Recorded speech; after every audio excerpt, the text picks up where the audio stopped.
How to buy Diamante token or Diamante token. So this token came under the symbol of Diam.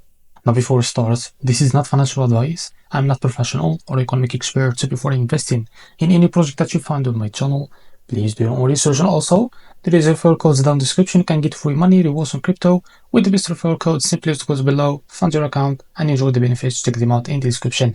Now, before going on buy this token, make sure to check the REFERRAL account and keep following the updates about this token. So this token is available on MEXC, as you can see. The MEXC, it's announced that this is a new listing on their exchange platform. Now, if you don't have an account on MEXC, go down in the description. You will be able to find the referral link.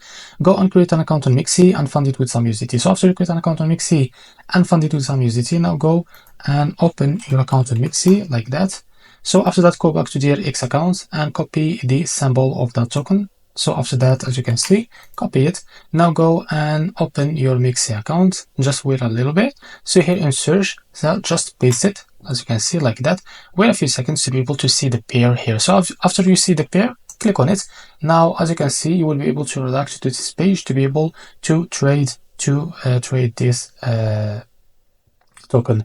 Now, as you can see, this token will be available by 1 day, so it will be available tomorrow to be able to buy it. So as you can see here, wait to until tomorrow to be able to buy this token. So this is how to buy a Diam token. If you found this video helpful, please like and subscribe. See you next video.